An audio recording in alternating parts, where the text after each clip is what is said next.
Assalamualaikum warahmatullahi wabarakatuh.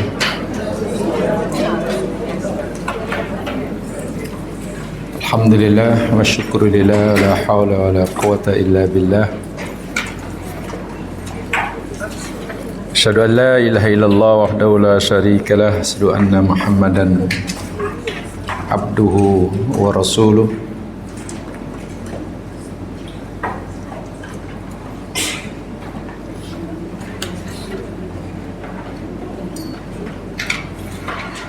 Rabbi shrah li sadri wa yassir li amri wahlul 'uqdatam min lisani yafqahu qawli.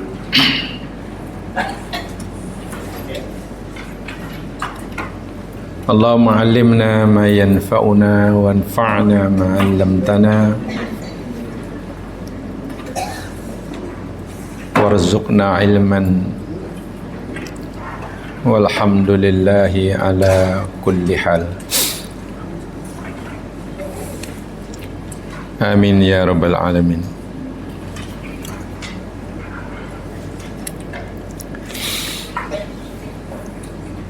Kita panjatkan kesyukuran kepada Allah Subhanahu wa taala atas segala nikmat yang telah Dia anugerahkan kepada kita. Dan bagi menzahirkan kesyukuran kita kepada Allah atas segala nikmat tersebut, marilah kita ucapkan hamdalah. Alhamdulillahi rabbil alamin.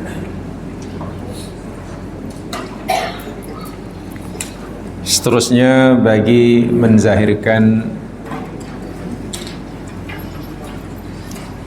kesyukuran kita kepada Allah dengan diutusnya bagi Nabi sallallahu alaihi wasallam sebagai utusannya, sekaligus menzahirkan kecintaan kita kepada baginda, mari kita ucapkan salawat dan salam yang sempurna ke atas baginda. Allahumma salli ala Muhammad wa ala ali Muhammad. Assalamu alayka ya Rasulullah.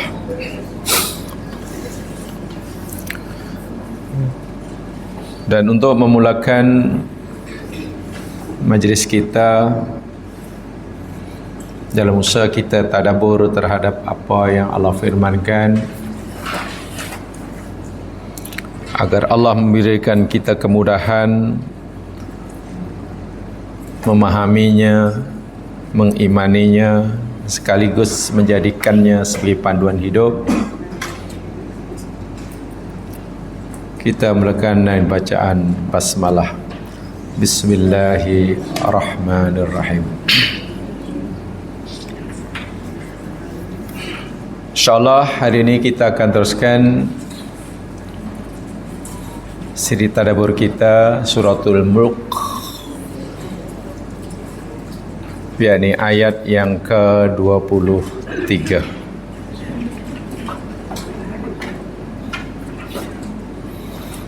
Minggu lepas kita telah bicarakan ayat yang ke-22, ayat yang memberi tahu kita walaupun dalam bentuk pertanyaan, yang kesimpulan umumnya bahwa orang yang menolak ajaran Allah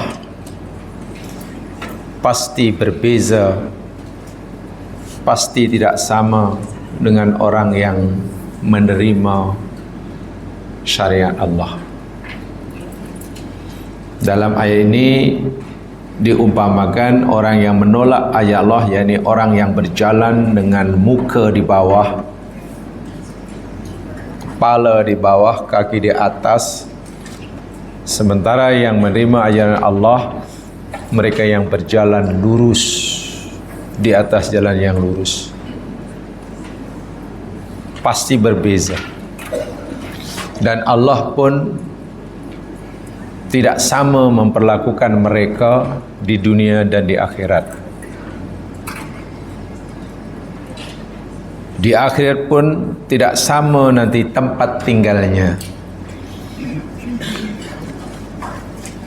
Itu simpulan daripada ayat 22.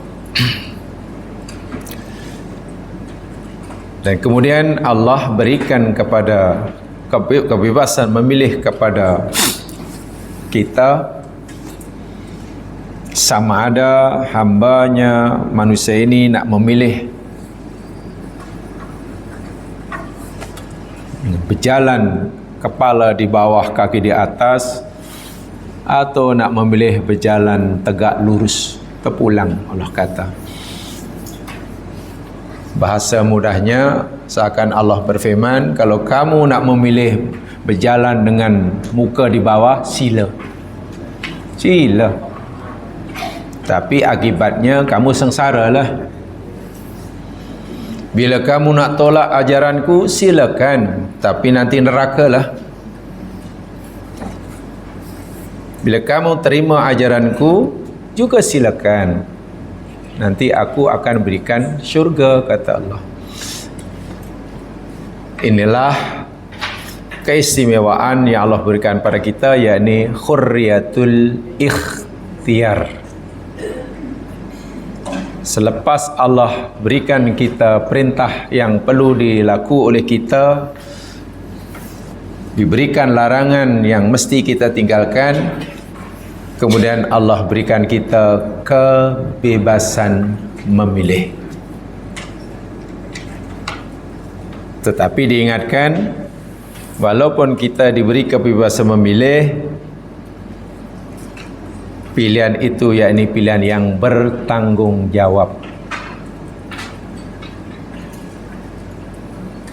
Kalau boleh gunakan bahasa yang agak ekstrim, sebenarnya manusia semasa di dunia dengan asbab khuriyatul ikhtiyar yang Allah berikan kepada mereka, ada manusia semasa hidup dunia menempah tempatnya di neraka, ada, dan nanti akan dapat neraka. Ada yang semasa hidupnya ia membuat tempahan tempatnya di surga, dan Allah bagi surga. Jadi jika di akhirat nanti ramai orang masuk neraka, memang itulah tempah yang dia book awal-awal. Yang masuk surga memang sudah lama book tempatnya di dunia. Jadi sekarang ini dan di sini, atau kini dan di sini, adalah tempat dan masa untuk kita buat tempahan tempat di sana. Tak pulang. Jadi jika ada orang masuk neraka, bukan karena Allah zalim, karena itulah yang diminta oleh orang itu di dunia. Dah lama dia booking di dunia dahulu tempatnya itu. Waliyadzubillah. Sebab di sinilah rasanya kenapa kita selalu memohon, disuruh mohon pada Allah, ihdinas siratal mustaqim. Walaupun kita diberi kebebasan memilih, agar pilihan kita ini tepat, tidak salah, sentiasa kita memohon pada Allah agar dibantu supaya mampu memilih yang betul. Saya yakin doa yang diajar oleh agama dan kita telah hafal semenjak tadika. Tak tahulah kalau masa tadika tu rajin baca, sekarang sudah tak tadika, mungkin tak baca. Doa Allahumma arinil haqqa haqqa warzuqnit tiba'ah wa arinil batila batila warzuqnich tinaba. Itu kan doa masa tadika dahulu. Wah, jin masa tadika. Bahkan dinyanyikan, walaupun tadika, budak tadika itu belum tahu maknanya. Bahkan kalau tak berdoa pun dia tak dosa. Karena mereka yang masih tadika, jika sekiranya mati pun masuk surga. Tengok, hamba Allah yang dijamin masuk surga pun rajin baca doa itu. Padahal mereka dijamin masuk surga. Lebih kita yang belum ada jaminan surga, maka doalah itu. Ya Allah, tunjukkanlah kepadaku bahawa yang benar itu benar, yang hak itu hak. Bukan hanya mohon pada Allah agar Allah tunjukkan kita yang benar itu benar, tambah lagi warzuqnit tiba'ah. Ya Allah, beri hamba-Mu ini kekuatan, kemampuan untuk mengikutinya. Sebab kalau sekadar tahu yang benar itu benar tapi tak ikut, ya ilek ajalah. Ilek aja. Tahu benda itu suruhan tapi tak buat, ilek. Lebih-lebih lagi kalau kebenaran pun tak tahu, buat pun tak buat, itu ilek puci. Mana lebih ditambahlah ilek puci. Ya Allah, tunjukkan kepadaku bahawa yang batil itu batil, dan beri hamba-Mu ini kemampuan untuk menjauhinya.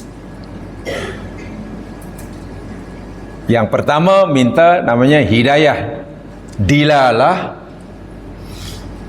agar Allah bagi kita ilmu, tahu ini benar, ini salah, ini lurus, ini bengkok, ini jalan neraka, ini jalan surga. Mana minta hidayah, dilalah namanya. Selepas itu mohon kepada Allah Subhanahu wa taala agar kita diberi kemampuan, terbuka hati kita, diringankan anggota tubuh kita untuk melakukan yang benar dan meninggalkan yang salah. Ini hidayah taufikiyah namanya. Taufikiyah. Jadi dua-dua itu mustahak. Kalau kita belum tahu mana jalan ke surga, mintalah pada Allah agar Allah tunjukkan. Minta hidayah, apa namanya? Hidayah apa namanya? Dialah atau irsyadiyah. Namanya hidayah irsyadiyah. Bila dah tahu ini baik, ini buruk, ini lurus, ini bengkok, ini pahala, ini surga, ini dosa, ini jalan ke surga, jalan ke neraka, mohon kepada Allah agar hati ini terbuka, anggota tubuh kita diringankan untuk melaksanakannya. Mohon kepada Allah agar hati terbuka, digerakkan keinginan untuk mematuhinya. Itu namanya hidayah. Hidayah Tawilah hidayah taufikiyah.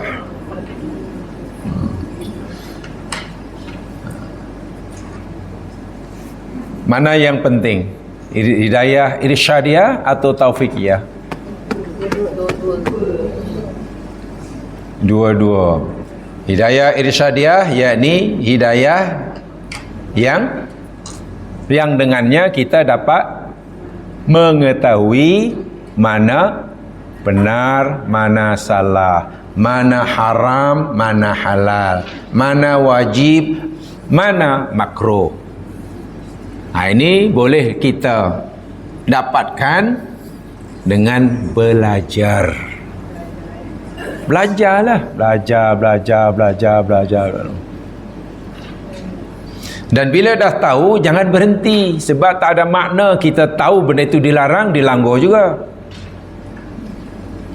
Tahu benda itu disuruh, tapi ditinggal. Tak tergerak hati untuk mematuhinya. Tak ada makna juga. Kena mohon pada Allah. Jadi mohon hidayah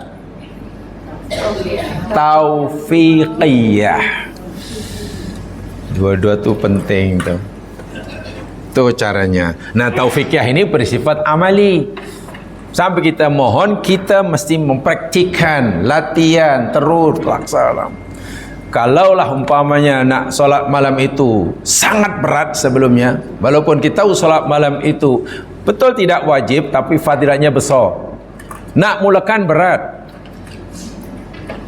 Baru mula sekali masih berat, 2 kali teruskan, lama-lama nanti kan jadi ringan. Bila sudah kita merasa ringan melakukannya, walaupun pada mulanya sangat-sangat berat, waktu itu kita mana sudah mendapatkan hidayah.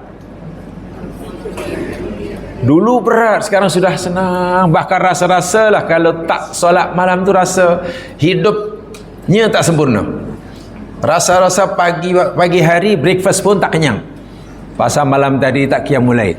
Kalau dah sampai peringkat macam tu, maknanya kita sudah mendapatkan hidayah taufiqiyah. Nak hadir ke majlis ilmu, menambahkan ilmu pengetahuan, nak mula tu berat. Ada aja alasan. Kita tiba-tiba punya IQ yang sangat cerdas sehingga pandai beralasan. Ada. Datang pertama kali masih tak selesa, 2 kali tak selesa, 3 kali berat. Selepas 100 kali, 200 kali rasa ringan. Bahkan kalau absent sekali saja rasa-rasa macam mana. Itu maknanya kita, itu tanda yang kita sudah dapat hidayah taufiqiyah. Begitulah amalan ini.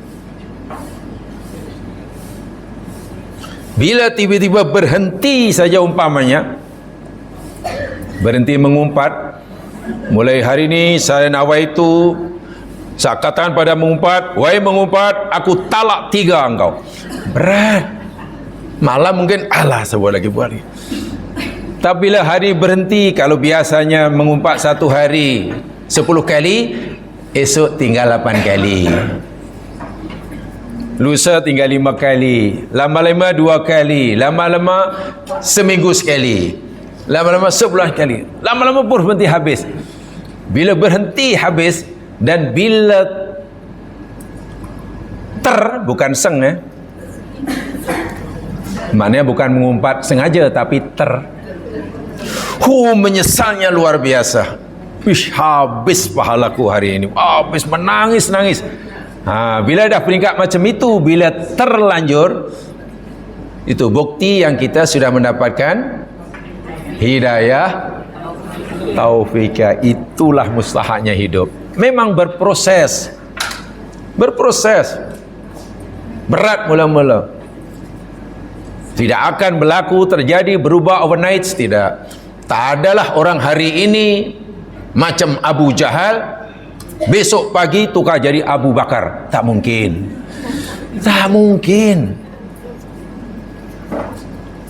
Jadi kena terus latih.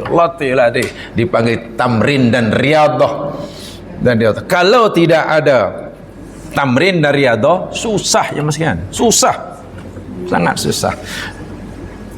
Dan yang boleh bantu ya kita sendirilah. Kalau untuk mendapatkan hidayah irsyadiyah, ramai orang yang bantu. Jumpa orang itu, tanya orang itu, minta diajar, itu senang. Tapi yang kedua itu susah. Bukan mustahil ya. Maksudnya tidak mudah. Saya tak kata susah, tidak mudah. Bukan susah ya. Baik. Mari kita teruskan ayat 23.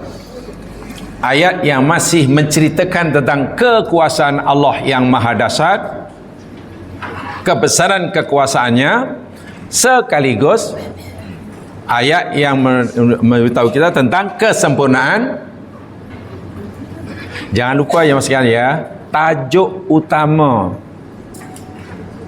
yang selalu disebut oleh Allah dalam surah Al-Mulku, dalam setiap ayatnya, apa artinya? Tajuk utamanya.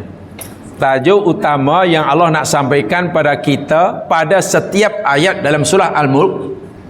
Dahulu pernah saya tanya yang pertama dahulu. Belum belajar dulu. Belum lama. Baru minggu lepas. Ada 2. Satu berkaitan dengan azamatu. Yang kedua berkaitan dengan ya.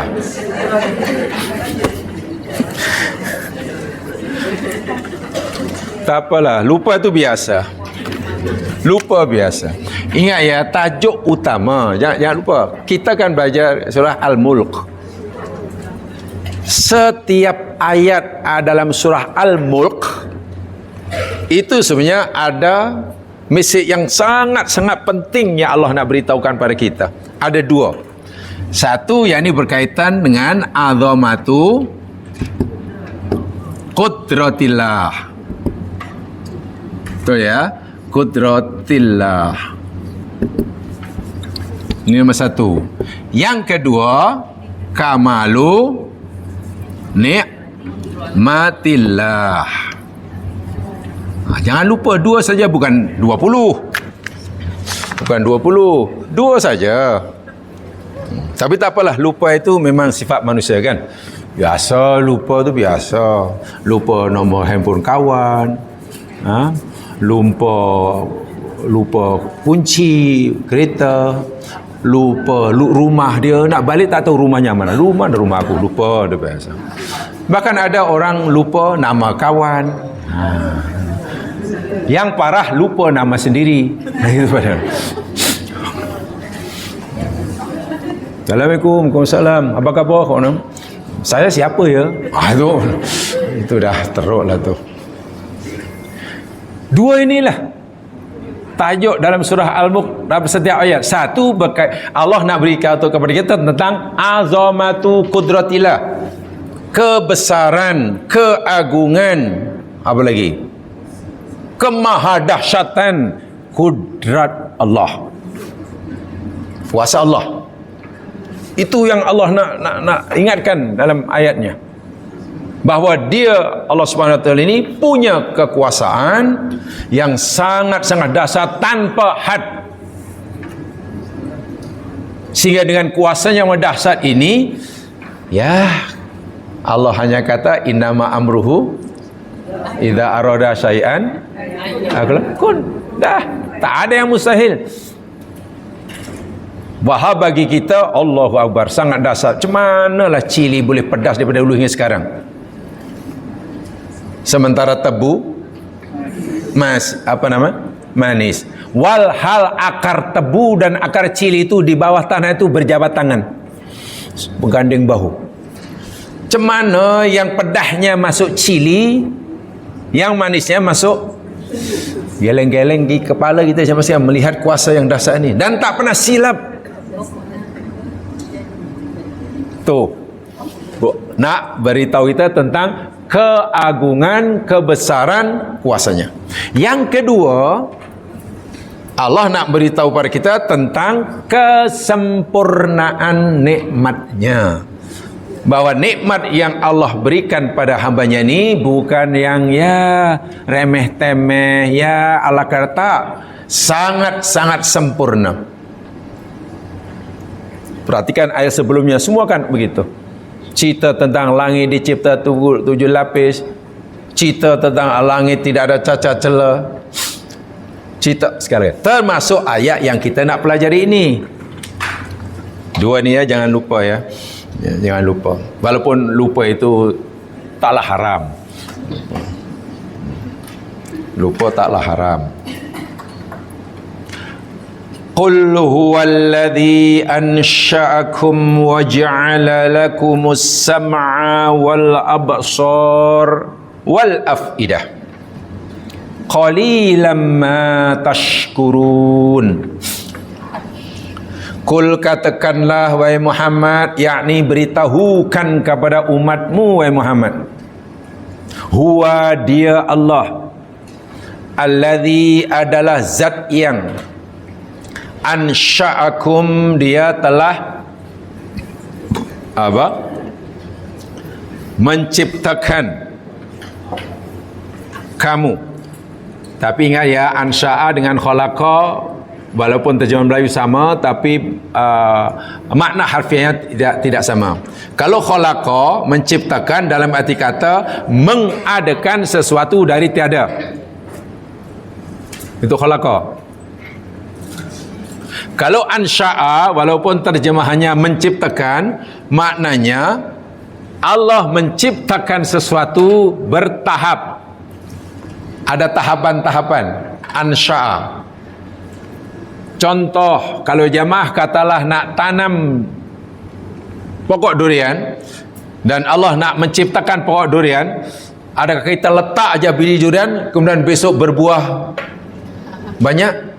Tak kan? Kita letak kemudian mungkin terbelah dahulu biji itu, keluar tunas yang halus, kemudian makin besar, ada batangnya yang sudah mulai kera dan itu namanya ansha'a. Sikit. Allah cipta kita adakah hanya dengan kun kemudian lahir? Kalau bukan Allah tidak berkuasa, tapi Allah tidak menghendaki seperti itu. Itu namanya ansha'a. Jadi berproses, ada tahapan-tahapan. Dan itu hikmahnya sangat besar. Bayangkan kalau Allah mencipta manusia hanya dengan kun kemudian jadi manusia. Huru hara ya mas sekalian. Ada sepasang pengantin baru tengah hari ijab kabul pukul 11. Pukul 1 makan beradab. Makan beradab. Pukul 3 majlis bersurai.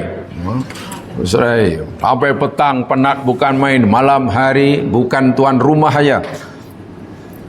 Raja sehari pun kepenatan, tidur nyenyak sungguh. Masih tidur Allah kata kun, 2 orang anak lahir. Katalah Allah nak bagi anak pada pasangan pengantin tadi, hanya dengan kun kemudian lahir, boleh jalan pula. Pengantin baru pagi bangun terkejut, engkau ni siapa nak?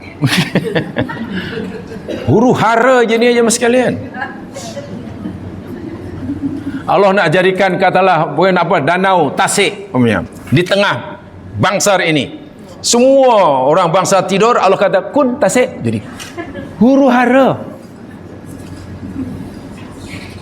Tok coba berapa juta tahun Allah menciptakan apa namanya apa tu barang yang mahal tu namanya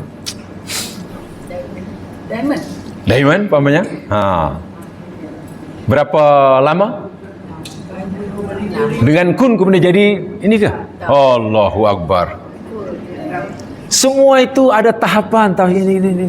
Itu namanya ansha'a. Kalau menciptakan menciptakan dari tiada namanya khalaqa. Faham ya? Jadi ayat ini Allah beritahu, dialah Allah zat yang telah menciptakan kamu betul daripada tiada menjadi ada dan melalui tahapan-tahapan. Tahapan pertama ini bahkan kalau tengok dalam Quran dahulu pernah kita pelajari, bahan-bahannya Allah sebutkan. Di sana ada turab, ada tin, sulalah min tin, ma'un mahin, sulalah mima'im mahin, maniyin yumna. Ada 6 kalau tidak salah. Itu bahan-bahannya. Kemudian Allah memprosesnya, proses penciptaannya setelah maniyin yumna, sperm lelaki, spermatozoa lelaki dicantumkan oleh Allah dengan ovum perempuan, yakni istrinya. Cantuman spermatozoa dengan ovum jadilah nutfah. Allah kata nutfah. Zaijud orang Arab kata, orang bahasa Arab kata zaigut. Lebih kurang sama lah, zaijud dengan zaigut sama aja lah.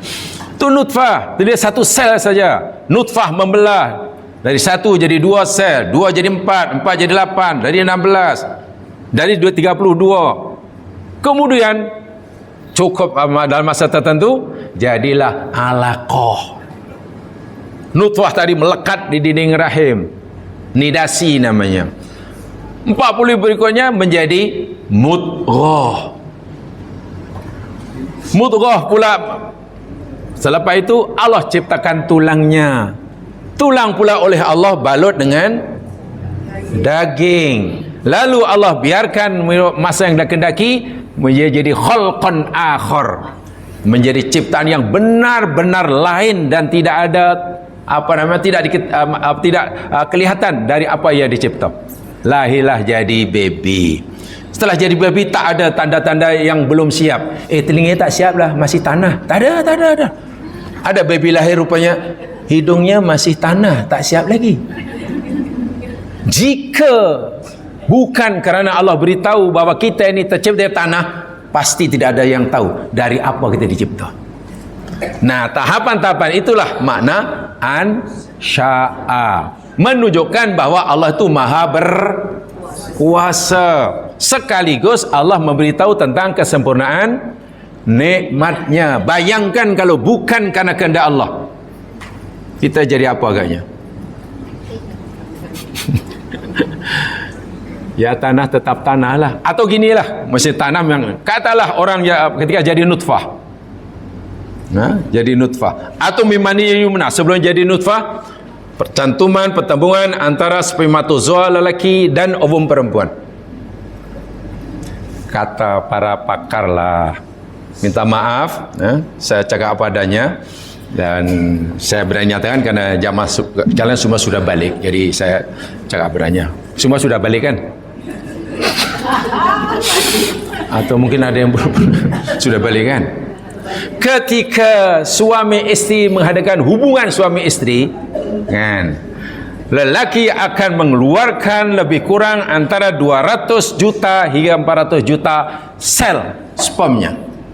Spermatozoa yang keluar antara 200 hingga 400 juta sel. Bayangkan, apakah 200 hingga 200 juta itu Allah jadikan manusia semuanya? Tidak. Allah ambil sulalah. Sulalah itu maknanya saripati. Mana ambil satu ya?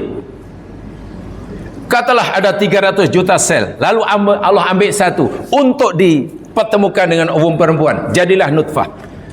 300 juta hanya diambil satu, berapa baginya? 300 juta sel, Allah pilih satu. Iya, matematik yang paling mudah. Bakinya 300 juta tolak satu, itu berarti yang paling mudah. Jadi apa coba yang 300 yang banyak? Jadi kotoran. Tengok, tanpa kehendak Allah, tanpa kuasa, jadi kotoran. Bayangkan kalau 300 juta sel tadi dipertemukan perempuan dan semua jadi janin.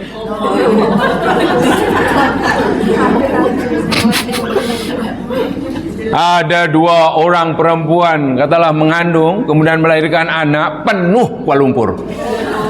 Karena 2 kali bersalin pun, wih, tambah 600 juta lah.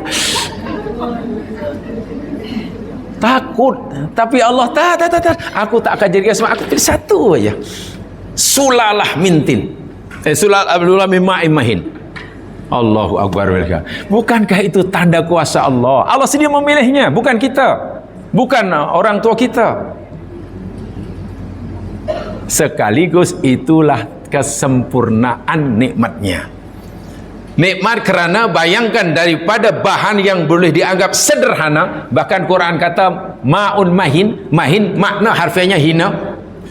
Hina dalam arti kata jangan hina kita maksudkan tidak mulia ya, bukan. Hina maksudnya bila bukan kerana kuasa Allah hanya jadi kotoran, begitulah. Itu maksudnya. Ya. Tiba-tiba menjadi baby, lahir pula Masya Allah jadi jutawan, jadi sastrawan, jadi Perdana Menteri, jadi Sultan, jadi angkasawan, budayawan, apa lagi? Agamawan, ya wan semualah. Bayangkan, walhal asalnya ya Allah ya Tuhanku, tanpa kehendak Allah, tanpa kuasa Allah, kita ini bukan apa-apa dan bukan siapa-siapa. Kalau tengok faham itu pun jemaah sekalian, ya Allah, merasakan kuasa Allah sekaligus merasakan betapa sempurnanya nikmat Allah. Kita dicipta seperti ini walaupun hanya dari bahan yang sangat sederhana, dari mata kasar. Pasti kita akan mudah menundukkan kepala, meletakkan dahi di atas tanah, sambil mensyukuri nikmatnya. Itu ansya'a. Coba ya, dalam ansya'a ada 2 ini yang semua ini. Sebab Saya ulangi ya, walaupun Allah berkuasa menciptakan apa yang diciptakan tanpa proses yang panjang, boleh. Boleh. Nak cipta ular hanya suruh Musa campak je tongkat, jadi ular betul. Tak ada proses tongkat itu tiba-tiba bertukar kulit, jadi anak kecil, ada telur pula. Tak ada, terus. Musa kau ketuk itu lautan, terbelah. Allah mampu. Allah mampu. Hai langit, turunkan air kamu. Hai bumi, pancarkan keluar air kamu. Air turun dari langit dan bertembung dengan keluar dari bumi. Jadilah taufan besar pada zaman Nabi Nuh. Sekali mata. Setelah kaum Nabi Nuh yang jahat dibinasakan, Nuh dan pengikutnya diselamatkan, Allah kata, hai langit, ya semua akli'i, hai langit, tahan air kamu. Sudah, jangan lagi turunkan air. Hai bumi, ibla'i, hai bumi, telan airmu. Allah tak kata serap ya. Kalau kita kata berlaku banjir, walaupun banjir kilat, agak-agak berapa jam, memerlukan berapa jam untuk air itu kering. Banjir.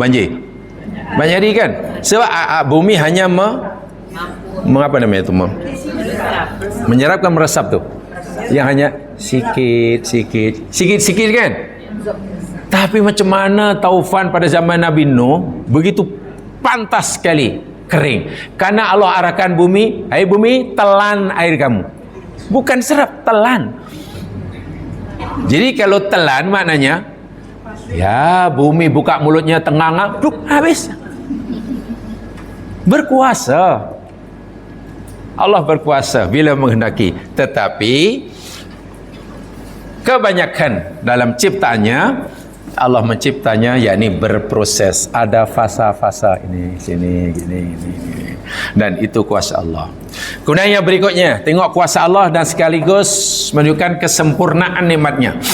Setelah kita dicipta, wa ja'ala, dan ia menjadikan lakum bagi kamu as-sam'a, akan pendengaran, wal absara, akan penglihatan, wal afidata, dan akan zaman dari fuad, hati. Hati nanti maknanya lain pula. Absor, penglihatan. Afidah, fuad, hati. Afidah jamak hati-hati. Hati-hati nanti maknanya lain pula. Ada kawan nak seberang jalan, afidah. Atau qalbun jamaknya kulub. Jadi kalau qalbun hati, kulub hati-hati. Jadi kalau ingatkan kawan supaya semasa nak seberang jalan tu hati-hati ya, kulub. Itu bahasa Arab, tapi orang Arab sini pasti tak faham. Orang Arab, ini bahasa aku, tapi apa maknanya kulub.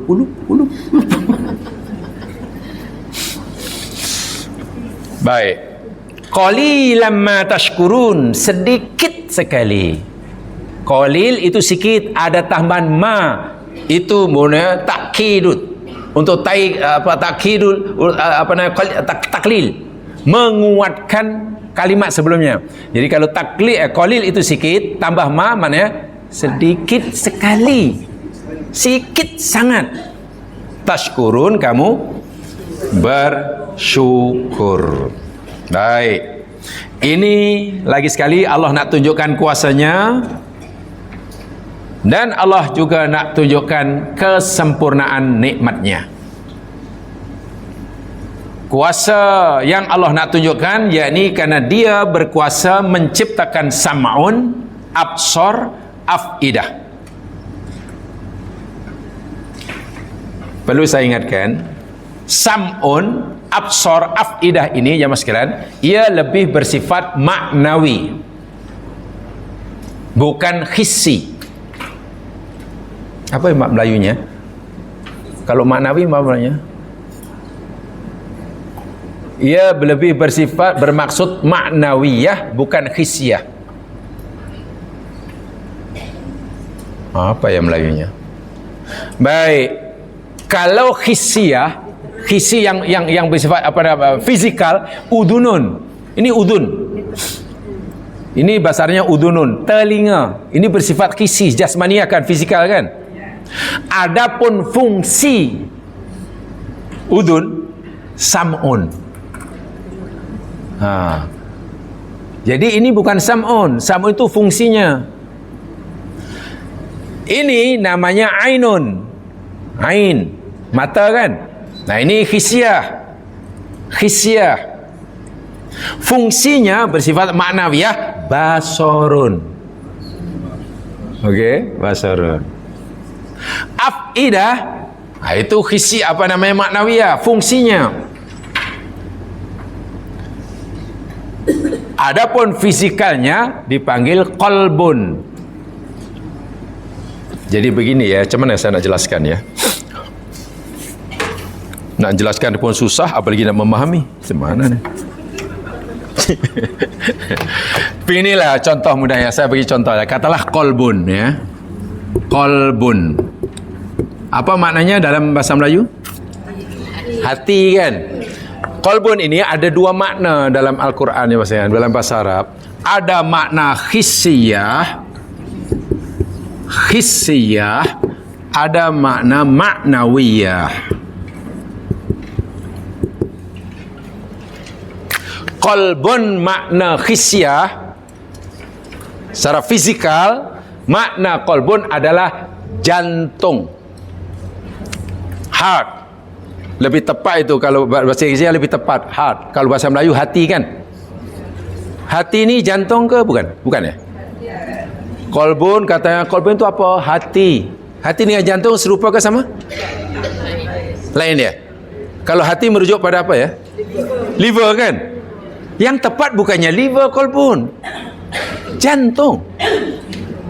Tapi tak macam mana bahasa Melayu jadi hati pula. Itu saya tidak tahu itu. Nah, ini khisyah yang boleh dipegang, boleh di operation, boleh ada sakit, boleh dilihat, dibelah. Oh, ini qalbunnya. Boleh nampak. Karena khisyah. Ini mana fisikal. Ya? Jasmaniyah. Yang dicipta oleh Allah, ya samalah bahannya daripada tanah, daripada bla bla bla bla. Yang kedua, qalbun maknawiyah. Maknawiyah, ini hati. Kalau maknawiyah, yakni hati. Hati tempatnya iman, hati tempatnya keraguan, hati tempatnya nafsu, percaya, tidak, dan sebagainya, degil atau. Jadi yang maknawiyah itu tak ada. Kalau dibelah, dioperate orang tu buka, katalah orang doktor kata mau buat overhaul manusia. Overhaul ya, overhaul bukan. Overhaul ke operation namanya? Ya overhaul pasal setiap skru dikeluarkan. Nak cari mana ya hatinya, tak jumpa. Kalau nak cari hati yang bermakna maknawiyah, tak jumpa, karena ia bersifat maknawi, ia kaitannya dengan jiwa. Tapi kalau nak cari qalbun bermakna jantung, senang. Oh, ini qalbunnya. So faham ya? Mana dua ni?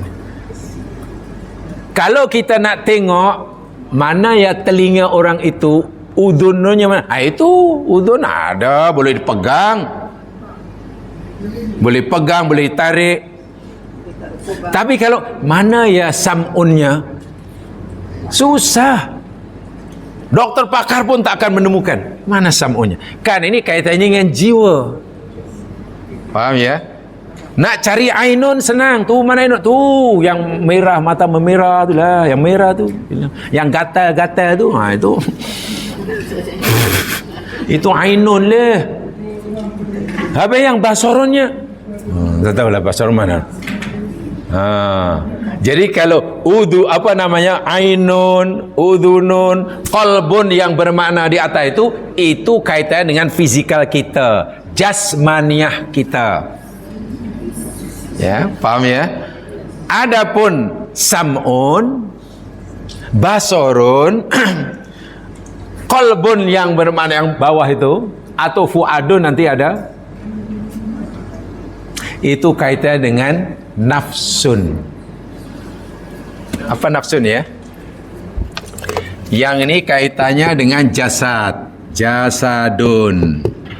Yang ini kaitannya dengan nafsun. Apa ya? Jasadun tahu ya? Jasad. Nafsun? Jiwa. Nafsun jangan diartikan nafsu. Kan, jiwa. Jadi katakanlah kita ni dibelah lah, buat overhaul, habis selungkar di, jumpa atau tidak jiwanya? Mana jiwanya ni?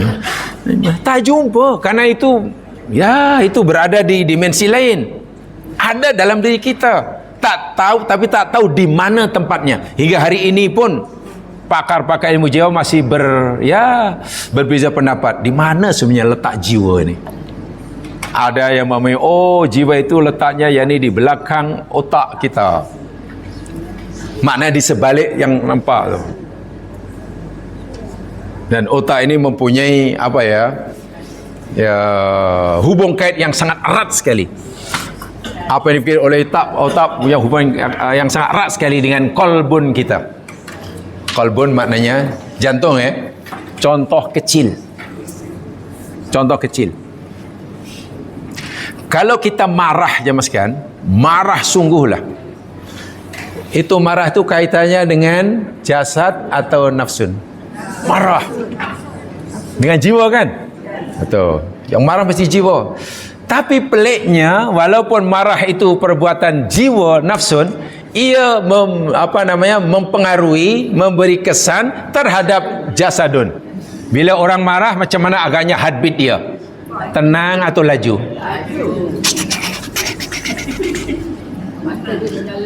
Mata memerah, urat leher keluar. Keluar satu. Suara dia macam mana?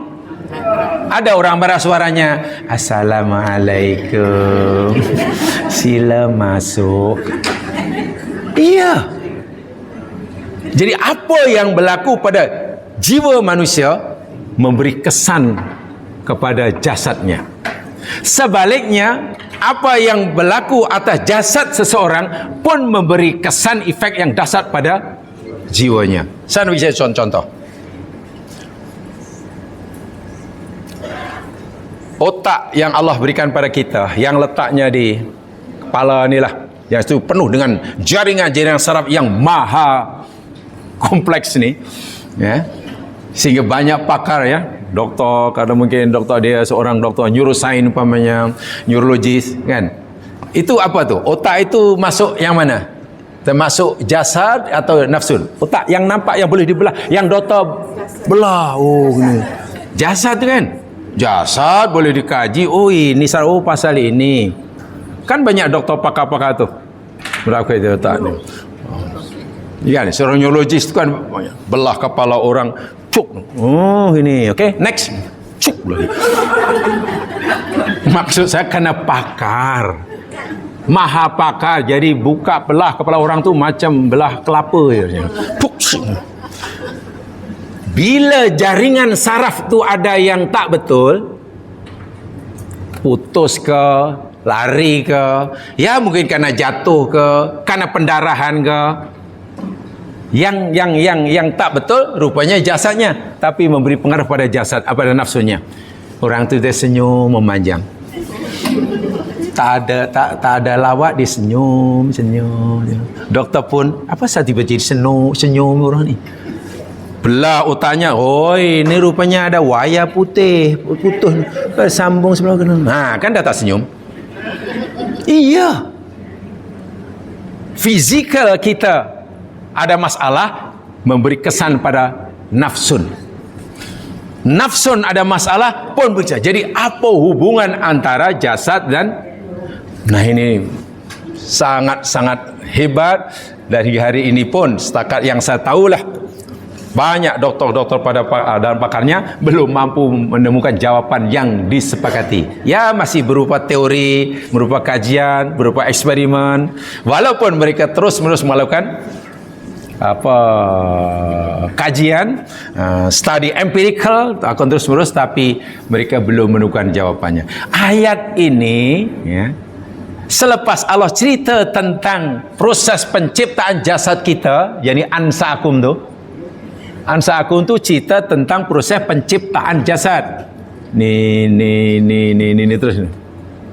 Mula daripada ja'ala lakumus sam'a wal absara afida, Allah cerita tentang proses penciptaan yang berkaitan dengan nafsun. Ayat ni kan Allah tak kata aku ciptakan kamu, lalu aku ciptakan telinga kamu, mata kamu. Tak.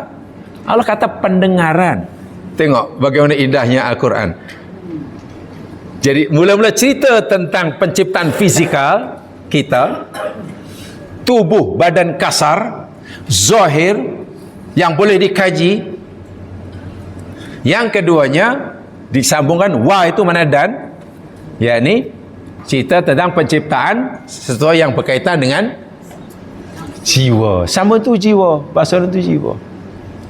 Dan hebatnya rupa-rupanya jamaah sekalian, salah satu kajian yang ditulis oleh seorang nuclear scientist sebenarnya. Dia seorang nuclear scientist, pakar saintis nuklear sebenarnya, nuklear. Tapi punya background agama yang kuat. Murkajian wallahu alam setakat ini. How faisru kita tak tahu, tapi nama kajian. Ketika Allah memulakan penciptaan jasad kita, jasad kita dicipta oleh mula bila ya? Bila Allah memulakan penciptaan tubuh badan kita, jasad, jasmani. Mula permulaan. Takkan tak tahu. Quran beritahu dah. Bila? Semenjak bila? Ini bukan cerita tahun ya, jangan tahun saya tak ingat lah. Dah ini tak ada kena dengan tahun ke atau hari. Setiap manusia ini bila Allah memulakan penciptaan jasadnya. Tadi saya katakan, yakni bermula daripada bercantumnya atau tanpa sperm lelaki dengan ovum perempuan. Begitu bercantum dan jadi nutfah, itulah awal mula penciptaan. Bukan ketika masih tanah, bukan. Dahsyatnya pula, walaupun tubuh badan kita baru dimulakan penciptaannya, kan masih berupa nutfah, tunggu jadi alaqah, tunggu jadi mudghah, tunggu diciptakan tulang, kan masih dalam proses. Dahsyatnya pula, nafsun atau jiwa kita juga sudah dimulakan. Jadi penciptaan jiwa manusia itu rupanya seiring bersamaan dengan penciptaan fizikalnya. Bezanya, ketika fizikal kita masih perlu melalui proses yang panjang, nutfah, alaqah, mudghah, jiwa kita sudah diaktifkan oleh Allah. Itu hebatnya. Jasadnya masih dalam proses, tapi jiwa sudah mulai diaktifkan. Itu ada dalam ayat yang lain ya. Saya tidak perlu merujuk, nanti malah meleret-leret.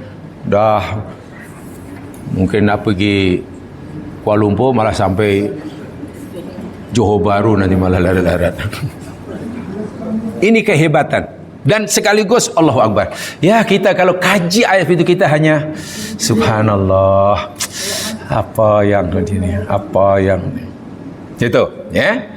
Baik, terus saya kepada ni. Ja'ala ini kaitan dengan apa tadi? Penciptaan yang berkaitan dengan nafsun kan? Sam'un, basarun, absarun dan af'idah. Jamaah sekalian, ada satu maklumat yang Allah hendak berikan pada kita dalam ayat ini. Sekaligus ia adalah nikmat yang besar yang boleh dibuktikan secara saintifik. Susunan nikmat yang Allah berikan pada kita dalam ayat ini. Apa nikmat-nikmat Allah yang Allah berikan pada kita dalam ayat ini ya, bukan dalam ayat yang lain. Apa? Susunannya. Pendengaran, kelihatan, hati kan? Itu nikmat. Tahukah kita jemaah sekalian? Kalimat sam'un itu sentiasa didahulukan atas basarun. Tak pernah di belakangnya. Bila Allah nak sebut pendengaran, penglihatan, Allah mesti sebut pendengaran dahulu, baru penglihatan. Tapi ini kaitan dengan hati ya, bukan apa mata atau telinga ya, bukan.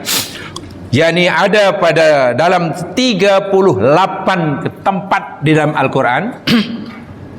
38 tempat dalam Al-Quran, taqdimus sam'i alal basar, didahulukannya sam'un atas basarun.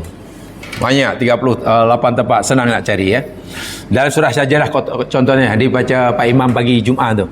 Contoh yang dibaca pagi Jumaat kan surah Sajadah kan.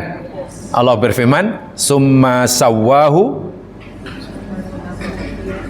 wa nafakha fihi min ruhihi wa ja'ala lakumus sam'a wal absara wal afidah qalilan ma. Ada dalam Sajadah. Ya, kalau kita tak hafal, saya fahamlah. Kalau jamaah tak hafal, saya faham. Mana ke jamaah ni tak pernah miss jadi makmum. Pasal tak pernah tinggal jadi makmum, sehingga surah bacaan hafalan surah tak banyak. Karena rajin solat kan imam yang baca. Jadi makmum tak perlu baca. Wallahu akhrajakum min butuni ummahatikum. Apa artinya? Dan Allah lah yang telah mengeluarkan kamu daripada perut ibu-ibu kamu. Rahim maksudnya. Masa kamu dilahirkan, la ta'lamuna syai'a. Kamu tidak mengetahui apa-apa, kamu tak erti apa-apa, tak ada ilmu apa-apa, tak ada. Kemudian wa ja'ala lakumus sam'a wal absara wal afidata. Lalu dia Allah jadikan bagi kamu pendengaran, penglihatan dan hati. La'allakum tashkurun. Supaya kamu, dan banyak lagi kita akan temukan dalam 38 tempat. Sam'un disebut dahulu daripada, dan tentu ini bukan kebetulan. Ada maklumat yang Allah nak sampaikan kepada kita seakan-akan beginilah, seakan-akan untuk memberikan pemahaman ya. Allah bertanya kepada kita, wahai manusia, aku nak beritahu kamu, akulah yang ciptakan bagi kamu dalam jiwa kamu ni kemampuan mendengar, melihat dan berfikir. Aku yang ciptakan. Ya Allah, ya kami percaya. Lalu Allah tanya lagi, kamu tahu tak kenapa aku sentiasa menyebutkan sam'un sebelum basarun? Kenapa aku sentiasa menyebutkan pendengaran baru penglihatan? Seakan-akan Allah tanya begitulah. Karena seakan Allah tanya, maka kita wajib menjawab, wajib mencari jawapannya. Jangan tak apalah, tak apa, percayalah, tak payah, pening lah. Allahu Akbar. Quran ini benar-benar kitab yang boleh mendorong dengan sangat kuat, menggalakkan umatnya menguasai pelbagai bidang ilmu. Tidak ada kitab yang lebih dahsyat daripada Al-Quran. Kalaulah setiap arahan, setiap cabarannya, setiap pertanyaannya, kita berusaha untuk mencari jawabannya. Ini ada rahsia sedikit kenapa sam'un lebih dahulu. Jadi yang pasti lam yakun sodafatan. Ia tidak berlaku secara koinsiden lah. Tidak secara koinsidental, tidak. Wa inna ma li faidatin wa hikmatin jalilah. Tetapi ianya pasti ada faedah, ada hikmah yang besar yang Allah nak beritahukan kepada kita. Baik, sebagian rahsianya, hikmahnya, apa yang Allah nak beritahukan pada kita ketika Allah sentiasa mendahulukan menyebut sam'un atas basarun. Saya bacakan. Karena saya hanya ada kitab Arabnya, tak ada kitab Jermannya, jadi saya baca Arabnya. Kalau ada pun saya tak boleh baca. Apalagi bahasanya mungkin bahasa Hokkien, lah kita bunyi. Yang pertama, fayati li'iddati iktisafatil amaliyah akkadat darurata dzalik. Berdasarkan kajian-kajian ilmiah. Iktisafat ilmiah itu mana kajian-kajian ilmiah. Yang tentu ini dilaku oleh mereka yang berkemampuan lah. Hendak mengetahui kenapa Sam'un disebut sebelum Basar 38 kali. Yang pertama, min haisul marakizil asasiyah al-mutahakkimah min dakhil mukhi najidu anna markazai sam'i muqabilani lil udhunain fi kulli minasiqqinil aisar wal aiman. Menurut kajian-kajian ilmiah, ini dari segi anatomi, kajian anatomi. Apa anatomi? Melayu anatomi jugalah. Bahasa Melayu pun anatomi ke? Ya, anatomi lah. Ya, termasuk cabang apa nama biologi, Kaji, rupa-rupanya didapati ya maskan, min dakhil mukhi, kaji diteropong lebih jauh, diselongkar lebih dalam kepada apa yang ada dalam otak di kepala kita. Anna markazai sam'i mutaqabilaini lil udhunain, bahwasanya pusat pendengaran, sam'un pendengaran kan, pusat pendengaran itu yakni ia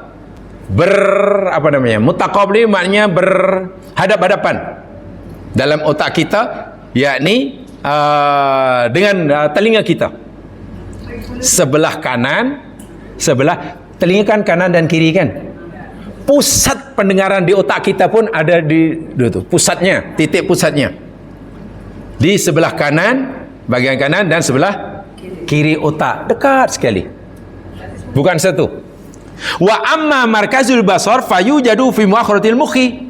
Adapun pusat penglihatan, pusat ke pusat, markas bahasa Melayu, pusat ya, pusatlah. Pusat penglihatan manusia kita bukan berada di kanan kiri otak, bukan di kepala otak, tapi bagian belakang, paling belakang dan gelap gulita. Jadi kita melihat benda ni jamaskan, yang kita cahaya masuk ke mata kita, lalu mata kita mungkin menerimanya, lalu diubah jadi impal-impal elektrik, dihantar ke otak kita, saraf bagian depan, belakang, dan gelap sekali. Lalu sana memancarkan gambar yang kita lihat. Jadi hakikat kita dapat melihat karena dalam otak bagian belakang itu ada image yang kita itu. So itu kalaulah jaringan sarafnya rusak, ini pun tak nampak. Iya, walaupun ada mata. Ajaib tak ajaib, bumi, langit dan isi yang besar ini rupanya ada dalam otak bagian depan ketika kita melihat. Jadi kita melihat bukan karena benda itu ada depan kita, kerana reception ada di belakang. Jadi rupanya markasnya jauh di belakang daripada pusat pendengaran. Pusat pendengaran lebih berada di depan, sementara pusat penglihatan di paling belakang, gelap gulita. Itu satu di antara fakta ilmiahnya. Patutlah basarun sentiasa disebut dahulu. Satu, sam'un sebut dahulu. Yang kedua, al-janinu fi marhalatil mudghah fil usbu'its tsalits minal hamli. Janin maknanya janin. Apa tu Melayunya janin ni? Janin ya, Melayunya pun janin juga kan? Ya, tahapan-tahapan embrio. Embrio daripada nutfah hingga jadi janin. Janin yang akhirnya jadi baby itu fi marhalatil mudghah, ketika ia berupa mudghah, mula-mula nutfah kan, kemudian jadi alaqah, kemudian yang ketiga jadi ketika janin tadi berada dalam fasa mudghah, yakni pada minggu yang ketiga, minal hamli tatakawanu sahifatu sam'iyah wallati ta'tabiru nawatul mukawan hibasi sam'i dalam fil mukhi. Saat itu juga jamaah sekalian, pusat pendengaran sudah tercipta. Saya ulangi, pusat pendengaran dalam tubuh badan kita ketika kita baru pada fasa mudghah sudah dicipta oleh Allah. Pusat penglihatan belum, pusat berfikir belum. Bermakna dalam susunan diri kita ni, yang pertama sekali dicipta oleh Allah, ni bagian nafsun ya, bukan bagian jasad, yakni sam'un, pendengaran.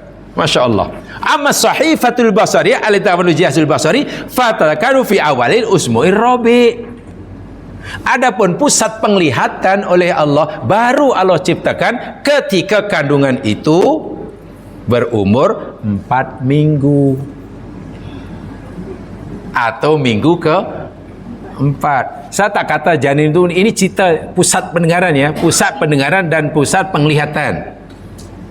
Bukan fizikalnya, tapi nafsunnya. Bermakna fasam'u muqaddamun fil qalqi alal basari. Dari sinilah rahasia itu terbongkar.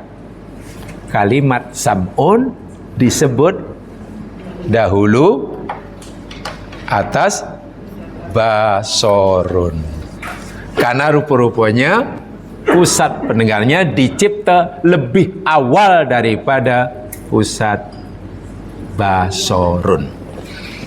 Yang ketiga, al-janinu minasyahril khamis yastatu sima sauti qalbi walidatihi wa harakatu am'aiha. Janin kita semasa ibu kita pada bulan yang kelima sudah dapat mendengar detakan jantung ibu kita yang melahirkan, yang mengandung. Baru 5 bulan kita sudah dengung. Kan heartbeat ibu tu bunyi ya, ada bunyi ya. Hanya kerana telinga kita oleh Allah tak diberi kemampuan untuk mendengarnya dah. Sebenarnya bunyi, ada suara. Tapi Allah tak beri kita kemampuan mendengar. Sebab pendengaran kita dicipta oleh Allah, telinga kita diberikan mampu mendengar, ada hadnya, ada limit dia kan. Dan ini hikmah ya. Kalaulah telinga kita ni tidak dihadkan kemampuan mendengar, malah tak boleh hidup jemaah sekalian. Ya apa tidaknya orang disiksa di alam kubur dengung, macam nak tidur? Macam nak tidur? Kawan berbisik di Australia dengung. Iya. Ada katalah apalah cicak lalu di luar rumah dengung. Kucing bolehlah sebab kucing nak cari cicak. Bayi kita sudah mulai mendengar, sudah mulai diaktifkan kemampuan kita mendengar ketika umur kita baru 5 bulan.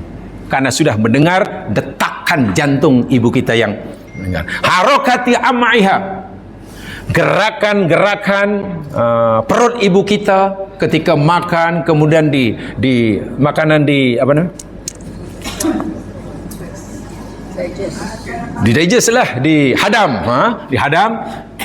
pasti mengeluarkan suara. Apalagi kalau yang dimakan tu banyak angin. Dalam perut asyik bunyi dari luar pun dengar, apalagi makhluk yang dekat dengannya lagilah. Jadi kena hati-hati ya kalau mengandung, kasihan tu baby tu. Bising nanti tak boleh tenang tu. Tak boleh tenang. Wa huwa al-makhluqul wahid alladhi yatawaffaru ladaihi tilkal khususiyah duna sa'iril makhluqat. Allahu Akbar. Dan janin atau kita yang dicipta oleh Allah mampu mendengar, mulai mendengar suara detakan jantung ibu kita walaupun baru usia 5 bulan. Ini adalah satu-satunya makhluk yang dicipta oleh Allah yang punya kemampuan itu, dan Allah tidak pernah cipta makhluk lain selain kita. Maknanya manusia ini sebetulnya punya khususiah. Khususiah makna keistimewaan yang tidak dimiliki oleh makhluk-makhluk yang lain. Anak lembu tak ada, anak kambing tak ada, anak monyet tak ada. Yang mendengar-mendengar ni malaikat, ya malaikat takkan dikandung oleh ibunya, tentu tak ada lah. Jin saya tak tahu. Jadi mengandung ke tidak, kalau mengandung akad nikahnya, kawinnya, pestanya di mana, maharnya berapa. Mungkin ada hospital bersalin khas untuk jin. Mungkin. Subhanallah. Ini adalah keistimewaan satu-satunya. Wa yabda'u fi idraki ma yaduru kharija batni ummihi. Dan saat itu dia sudah mulai mampu mengesan suara yang datang dari luar perut ibunya. Sudah mulai mampu, belum mampu betul, ya, belum mampu betul. Lihada yansahul hawamil bisima'il Quran wal hudu. Sebab itulah digalakkan sangat, ini oleh pakar-pakar psikologi Islam, ya, digalakkan sangat ibu-ibu yang sedang mengandung ketika umur kini membaca Al-Quran banyak-banyak, perdengarkan suara-suara yang cantik, yang elok, yang mulia, kerana baby yang dikandungnya sudah mulai mendengar. Jangan dipasang mungkin lagu rock yang hiruk pikuk, nanti lahir budak itu terus melompat-lompat. Masya Allah. Amal basar fala yumkinuhu ru'yatul asya illa ba'dal wiladati bi busbu'aini. Adapun kemampuan melihat Allah hanya berikan pada kita selepas kita lahir. Jadi dalam kandungan kita tak ada melihat, ya apa tu ya, apa ni mak, tak ada. Sementara pendengaran sudah bermula semenjak kita dalam kandungan. Kemampuan melihat tunggu selepas lahir. Bukan lahir pun terus nampak, tak ada, tunggu beberapa minggu. Sebab itu lahirannya tidur je. Pendengarannya sudah pasti berfungsi lah, sebab sudah berfungsi semenjak dalam kandungan. Lahir aja sudah boleh mendengar budak itu, walaupun belum dapat melihat. Jika dia pertama kali buka mata pun sebenarnya dia tidak dapat melihat apa-apa. Penglihatannya belum berfungsi. Patutlah sam'un lebih dahulu daripada basarun. Dan demikian juga, ini yang ajaib jemaah sekalian, ya. Bila seseorang itu ingin tidur nyenyak, lelap, tak ada apa-apa yang mengganggu kenyenyakan tidurnya, itu agak-agak apa yang perlu dihentikan fungsinya atau dikurangi fungsinya? Fungsi mendengar atau fungsi melihat? Atau dalam bahasa awamnya, tutup mata atau tutup telinga? Itulah. Supaya tidur ini nyenyak. Ada ayat kauniyah dalam surah Al-Kahfi. Saya yakin semua sudah hafal. Ketika Allah cerita tentang wali-walinya, Ashabul Kahfi itu waliullah, ya, karena orang disayangi oleh Allah, waliullah lah. Yani Allah nak tidurkan mereka dengan tenang, rasa aman, rasa selamat, tentram di dalam gua selama 309 tahun. Boleh sebut 300 tahun boleh, 309 tahun boleh. Menurut kajian ilmiah, 300 tahun Masehi, 309 tahun Qamariyah. Jadi kalau kita kira dari hitungan Qamariyah yakni pusingan bulan mengelilingi bumi, mereka ditidurkan 309 tahun. Kalau kita kira berapa lama mereka tidur menggunakan penanggalan syamsiah, yang berpandukan pusingan bumi mengelilingi matahari, 300 tahun saja, Karena panjang bulan Qamariyah dengan panjang bulan Syamsiah tidak sama. tiap tahun tahunnya berbeza antara 10 hingga 11 hari. Sebab itu hari raya macam awal kan, awal 10 hari, awal sini. Ya, karena memang tiap tahunnya tak sama. Tak sama. Sebab itu Quran bagi maklumat 300 tahun dan tambah 9. Mungkin sepintas selalu macam ini Quran ni ngajar matematik macam mana ni? Sebut je lah 300 ke 309, ini 300 dan lebih 9. Wah, itu ayat kauniyah yang luar biasa, yang baru diketahui zaman kita sekarang. Wah, Quran sudah cerita 14 abad. Quran tu seperti itulah jemaah sekalian. Betul-betul mengajak manusia umatnya membuka minda seluas-luasnya, memanfaatkan kecerdasan IQ-nya untuk mengkaji. Jangan kita fikir Quran itu hanya cerita pahala dan dosa. Bukan. Penuh dengan panduan-panduan yang boleh membantu kita menguasai pelbagai cabang ilmu. Di dalam Al-Kahfi kan ada Allah berfirman, wa darabna ala adhanihim fil kahfi sinina madada. Kami tutup telinga-telinga mereka di dalam gua beberapa tahun lamanya. Allah nak beritahu kita asal Al-Kahfi nak ditidurkan kan.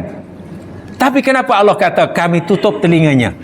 Sepatutnya kalau orang ditidurkan kami tutup mata. Pelik ke tak pelik? Sebab itu ayat itu kalau kita baca itu kena bubuh question mark. Pasal apa Allah kata?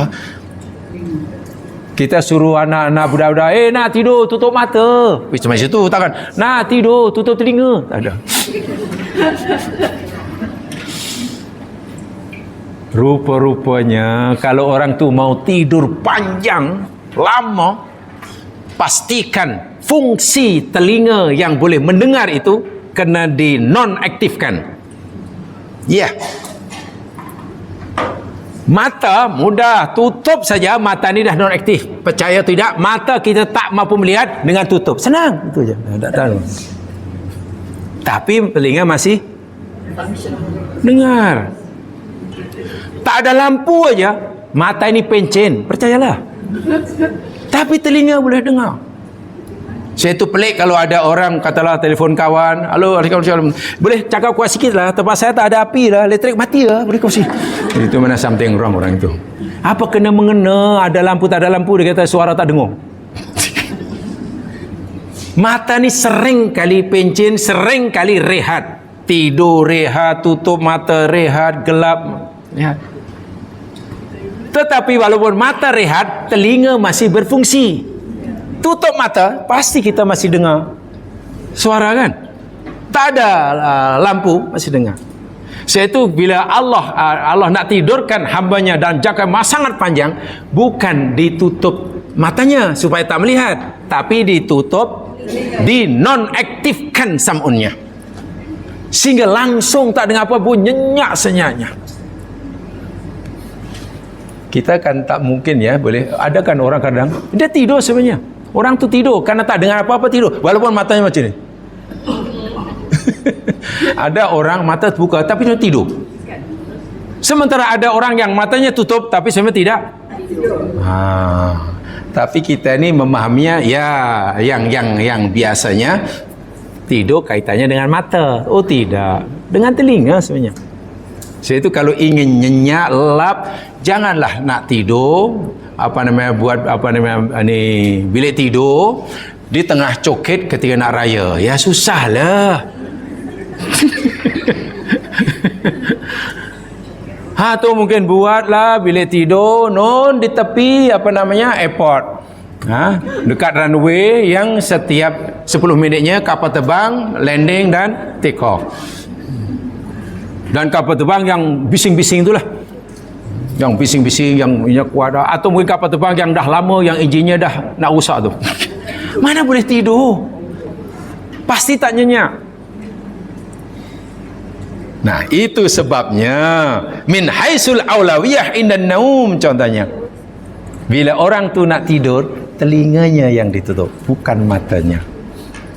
Karena susah sekali telinga ini tidak aktif. Sam'un susah untuk dinonaktifkan. Mata senang, tutup aja, tak berfungsi lah. Tak berfungsi. Sebab itu kalau nak kejutkan orang yang tidur, janganlah lambai-lambai depan muka dia, tak bangun. Apa ke benda lah. Nak bawa senang, bahkan mecun sebelahnya. Ya. Atau tak payah lambai-lambai, tak payah mekek aja sebelahnya. Sendawa ya kuat-kuat, bangun dah kawan tu. Faham ya? Itu satu di antara rahsia dia. Kullama zada du'ful hawa 'ala al-insan faqada hasatu sam'i awalan. Ini fakta ilmiah berikutnya. Fakta saintifik berikutnya. Kullama zada du'ful hawa, setiap kali bertambah tekanan udara. Apa tekanan udara? Tahu tekanan udara? Ya, air pressure lah. Katalah kita naik kapal terbang. Naik kapal terbang, air pressure dia makin turun atau makin naik? Naik kapal terbang makin tinggi, mesti turun kan? Jadi makin naik kan, maknanya makin kuat. Setiap kali tekanan udara ini meningkat ya mas sekalian, ala insan faqada hasatu sam'i awalan, pasti kemampuan kita mendengar kurang, walaupun kemampuan melihat kita tetap. Naiklah kapal yang tinggi-tinggi dengan suara bising, insya-Allah mata masih terang benderang, nampak tengok handphone, tapi telinga sudah mulai berdesing, apa namanya tu. Mulai berdesing. Jadi ketika tekanan udara meningkat, seseorang itu akan kehilangan hasatu sam'i. Hasatu sam'i bahasa Melayunya indra pendengaran. Yang biar lebih sastra. Indra pendengaran. Tahu indra? Indra. Kan ada panca indra. Panca lima indra deria. Panca lima indra deria. Jadi panca indra maknanya 5 alat untuk kita mengesan. Ada panca sitara, mantap. Ada panca, ada 5. Panca itu 5 ya mas sekalian. Panca itu 5. Eka, dwi, tri, catur, panca. 10 dasar. Itu sebabnya kenapa sam'un dari segi ilmiah ya, fakta ilmiah disebut dahulu daripada basorun 38. Dan kalau kita baca ayat Al-Quran, Allah memberitahu pada kita tentang orang yang memiliki penyakit hati, bukan penyakit jasmani ya, penyakit hati, penyakit rohani, bukan penyakit jasmani, sesema ke, kan, gatal-gatal, bukan. Biasanya apa yang Allah sebut dahulu bila Allah menyebut penyakit-penyakit kronik yang menimpa seseorang, penyakit hati, penyakit rohani, apa yang disebut? Sumun, betul. Lepasnya itu bukmun, lepas itu umyun. Jamaah tak akan temukan umyun, sumun, tak akan jumpa. Sumun itu mana? Orang-orang yang pokak. Bukmun, orang-orang yang bisu. Umyun, orang-orang yang buta. Tengok, bila Allah nak menyebut penyakit kronik yang menimpa hati manusia, mesti sebut sumun dahulu. Sumun, bukmun, umyun. Pasti. Ya, karena bila orang sudah pekak pendengarannya, bukan pekak telinganya ya, maaf, bukan pekak jasmaninya. Ini pekak nih, nafsunnya, maknawinya. Oh, itu bagilah nasihat apapun. Jangankan utusan Allah yang Allah utus untuk menyampaikan kebenaran itu manusia macam mereka. Nabi Muhammad kan manusia. Nabi Adam manusia. Jika yang Allah utus untuk menyampaikan kebenaran itu malaikat Jibril pun mereka tak dengar. Ibaratnya begitulah. Bila hati sudah peka. Summun bukmun umyum, banyak sekali itu dalam Al-Quran ya. Jadi ini ada hubungan yang sangat erat ya dengan markazul sam'i, yakni pusat pendengaran dan pusat penglihatan atau pusat bercakap di Arab. Sebagai contoh begini, jika seseorang anak, katalah fa idza waladal tiflu la yasma', jika seorang anak dilahirkan dalam keadaan peka. Saya ulangi, jika seorang anak lahir dalam keadaan peka, fala yastati'ul kalam alal aks, maka budak itu hampir dipastikan besar nanti tak boleh cakap.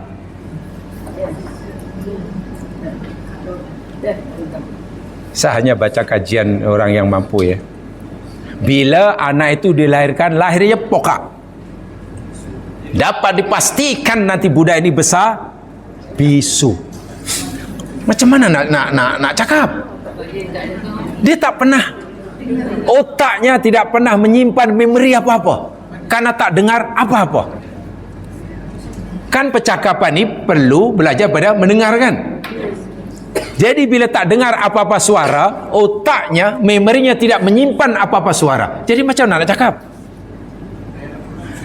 Berbeza dengan idza wulidat tiflu a'ma, jika seorang bayi itu dilahirkan dalam keadaan buta, fayasma'u wa yatakallamu bisyakhin tabi'i, boleh jadi bahkan biasa normal. Budak yang lahir dengan buta, bila besar nanti cakap pun boleh, dengar pun boleh.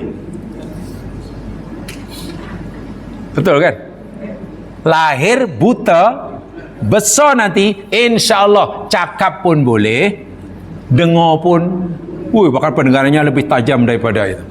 Tapi kalau lahir peka, ini dapat dipastikan nih. Dan doktor kata, susah nih cik ni. Bukan telinganya rusak, telinganya cantik, comel telinganya. Apa macam mana tak boleh mendengar? Bukan telinga lah yang mendengar tu, yang dalamnya. Markazul sam'i itu yang rusak dan tak boleh dibetulkan. Dan nampaknya memang tak ada ubat. Kalau dioperate bahaya ni, mungkin bukan nanti pekak, bisu, buta, lumpuh. Tapi macam mana? Ya kita redha ajalah. Apa kesannya ni dok bila besar ni?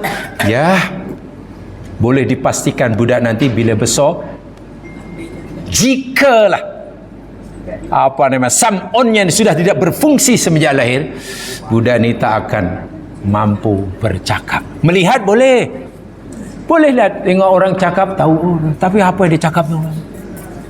Sebab memori otaknya tidak menyimpan suara apa-apa. Sedangkan percakapan ni boleh dipelajari melalui mendengarkan. Ini perkataan. Tengok bahayanya bila orang pokak. Ini pekak jasmani ya.